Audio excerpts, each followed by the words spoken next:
Assalamualaikum warahmatullahi wabarakatuh. Perkenalkan nama saya Satya Skalkila, NRP 502624199 dari Departemen Sistem Informasi kelas B.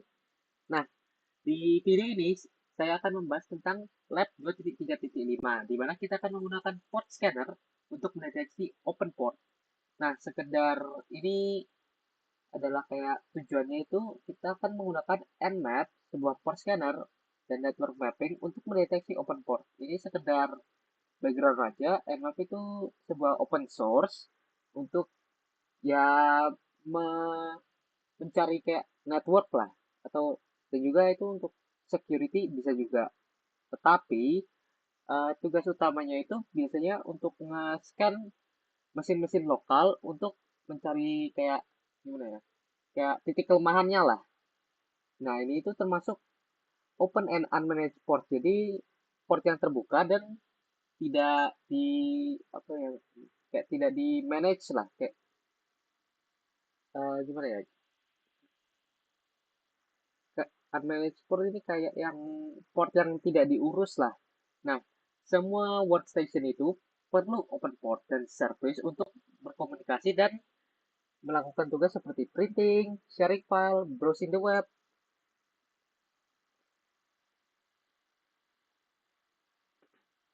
Nah, semua workstation itu perlu Nah, semua workstation itu memerlukan open port dan service untuk berkomunikasi dan melakukan tugas-tugas seperti printing, sharing file, ataupun nge-browsing di web.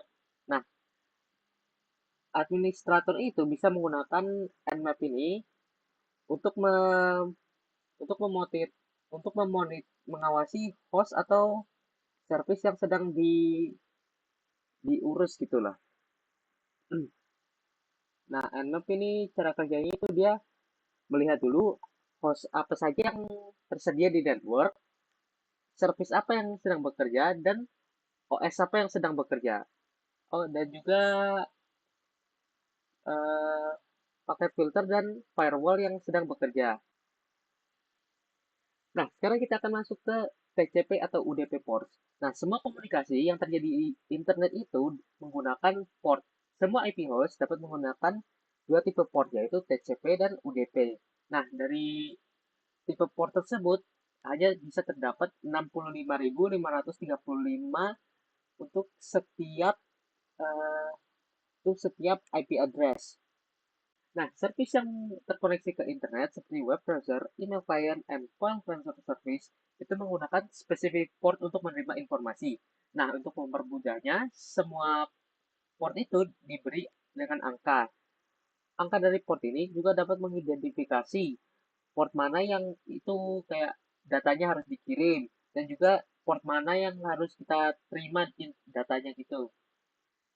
Nah, port number ini juga digunakan untuk mengidentifikasi port di mana kita akan mengirim data dan menerima data tersebut saat sedang berkomunikasi. Nah, ini adalah eh, angka-angka yang sudah diberikan oleh IANA atau Internet Assigned Number Authority. Nah, di sini kita bisa lihat yang port yang banyak dikenal itu adalah 0 sampai 123, sedangkan yang telah diregister tapi ya mungkin kurang kurang familiar lah banyak orang itu. Itu adalah 1024 dan sampai 49,49.151. Nah, itu sekarang dynamic atau private ports itu kayak port pribadi lah. Nah, itu dari 49.152 sampai 65.535. Nah, di sini adalah list untuk port-port yang sering digunakan. Ini.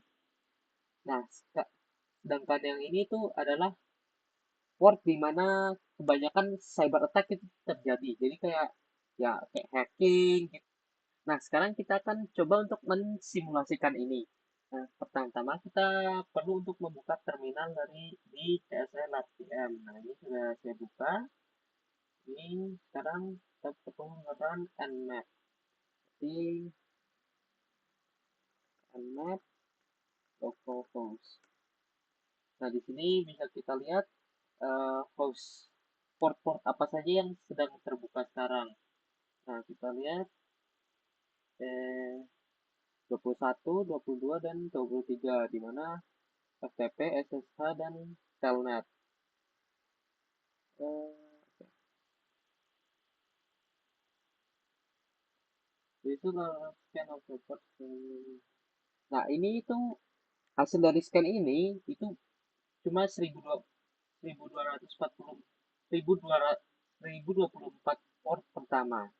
Nah, jadi ya agak limited lah pencariannya gitu. Nah, sekarang pertanyaannya, what TCP ports are open? Ini di sini TCP port are open itu 21, 22, dan 23. Itu 22, 23. Cek. Oke. Sekarang provide a description of the service associated with each open port. Nah, oke. Portnya ini sudah saya translate ya, yang tadi di 21, 22, 23 ini tinggal lihat aja di sini. Itu karena ya di sini ada 631 sih, tapi saya nggak dapet, jadinya tinggal ngecek ini aja. Nah, sekarang yang pertama itu file transfer protocol atau file transfer protocol control atau FTP. Nah, file transfer protocol ini berfungsi untuk menghubungkan dua perangkat dan mentransfer file melalui ya server. Jadi bisa langsung saja kita tulis fungsi untuk menghubungkan dan transfer file di server. Nah, sedangkan SSH atau Secure Shell itu berfungsi untuk sebagai remote access. Nah, remote access ini kayak mengakses device secara tidak langsung gitu. Jadi, misal saya di kampus, saya dapat mengakses laptop yang sedang ada di rumah menggunakan Secure Shell ini. Jadi, bisa langsung kita jawab. Eh,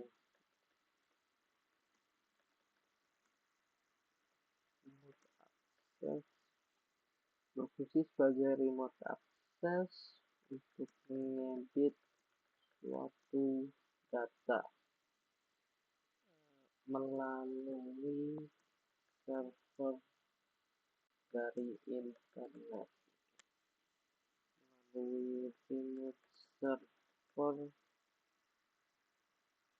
dari internet. Terus,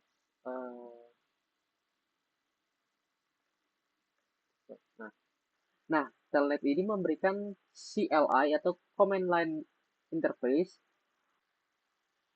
Nah, Telnet ini memberikan CLI atau Command Line Interface untuk sebuah server yang kemudian akan dipancarkan sebagai teks biasa dan itu tidak ada enkripsinya. Oke, jadi bisa kita isi.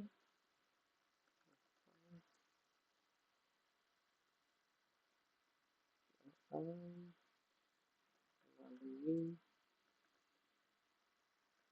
kemudian pancarkan membentuk teks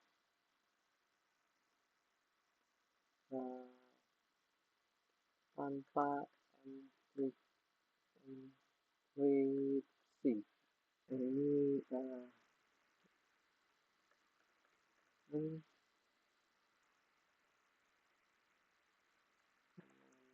line interface LI lalu sistem yang kemudian dipancarkan dengan bentuk teks tanpa enkripsi sehingga berfungsi sebagai lihat contohnya berfungsi begini. Nah, kita lihat jawabannya. Ya, kayak gini lah penjelasan lebih lengkapnya. Nah, sekarang kita akan mencari tahu eh, kelemahannya dari port-port ini yang 21, 22, 23 ini. Oke, nah ini setelah saya melakukan penelitian, saya dapat simpulkan bahwa port 21 itu Masalahnya itu di kelemahannya itu di anonymous login, di mana beberapa server FTP diatur untuk mengizinkan login anonim yang dapat digunakan untuk mengunggah atau mengunduh file yang berbahaya. Sedangkan port 22 itu dia bisa di brute force attack. Nah, penyerangnya itu dapat menebak passwordnya itu dengan cara mencoba berbagai kombinasi sampai sampai password tersebut terpecahkan. Port 23 itu lack of security. Nah, telnet ini itu tidak mempunyai enkripsi, jadi sangatlah tidak aman bagi pengguna. Nah, di sini bisa lihat jawaban lebih lengkapnya. Oke. Cara yang ketiga, gunakan administrative privilege dengan nmap. Oke, tapi kalau oke, jadi kita akan menggunakan sudo untuk mencari lebih dalam dengan menggunakan nmap. Oke. Uh, sudo nmap plus su localhost. Nah, ops. Oke, dari sini 99 999 host di 123 itu open. Nah, one IP address, one host of ya oke. Di sini pertanyaannya UDP port apa yang sedang terbuka? Nah, di sini kita lihat UDP yang sedang terbuka adalah 123. Nah, kita langsung aja masukin 123. Oke, di pertanyaan selanjutnya adalah describe the purpose of the UDP service associated with each port. Nah, berarti kita akan mendeskripsikan fungsi dari port 123 ini. Ini port 123 ini sudah saya identifikasi sebagai Network Type Protocol atau NTP. Nah, di sini sudah saya jawab pertanyaannya. Port 123 ini atau Network Type Protocol atau NTP itu berfungsi untuk menyinkronkan waktu antara perangkat dalam jaringan. Nah, di sini kita bisa lihat bahwa fungsi dari port yang lain ini begini. Nah, selanjutnya this is the vulnerabilities. Oke, jadi kelemahan dari port 123 ini apa? Nah, di sini sudah saya jawab pertanyaannya. Jadi, kelemahan dari port 123 atau Network Time Protocol (NTP) itu adalah yang pertama itu bisa terjadi man in the middle, di mana penyerang itu dapat memodifikasi data NTP yang dikirim untuk mengubah waktu sinkronisasi server. Nah, yang kedua itu vulnerable NTP command, di mana beberapa perintah NTP itu dapat digunakan untuk mengekspos informasi server atau memperbesar serangan. Oke, jadi ini untuk port 68 ini semuanya.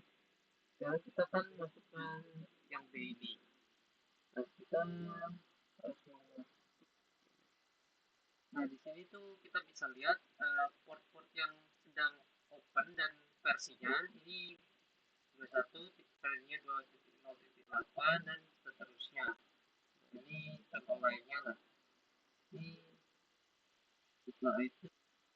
Nah, jadi minus SP ini digunakan untuk melihat versi dari port tersebut. Misalnya ini 21 TCP open RTP versi 2.0.8 atau selanjutnya. Nah, yang lainnya ini juga sama nih, ada versinya ini. Nah, oke. Selanjutnya kita akan mencoba untuk mengcapture SSH key. Nah, di step ini kita akan menggunakan command nmap minus localhost. Nah, langsung saja kita coba nmap minus localhost. Nah, oke, di sini kita bisa lihat server statusnya ini begini, SSH hotkey-nya dan informasi lainnya lah tentang statusnya ini. Nah, sekarang kita akan masuk ke pertanyaannya. What are the values of SSRT? What are the values of SSRT? Jadi SSRT itu yang ini. Jadi bisa langsung saja kita lihat copy, ini, paste, dalam ini, oke.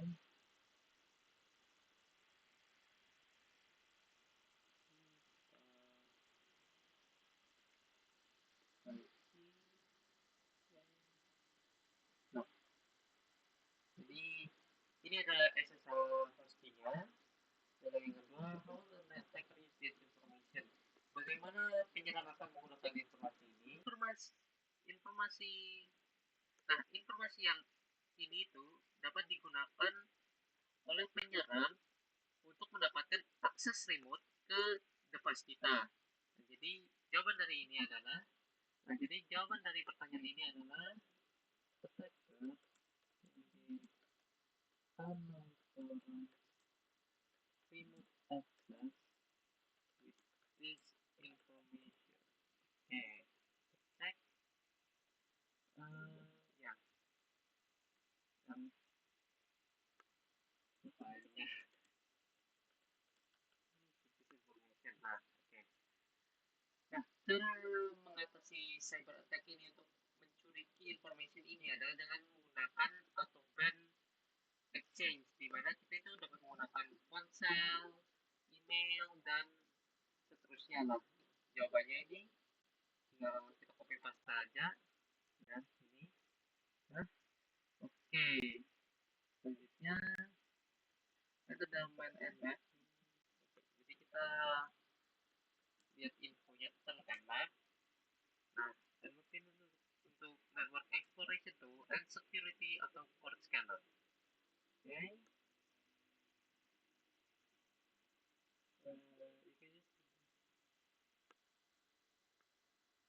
Nah, ini tuh bisa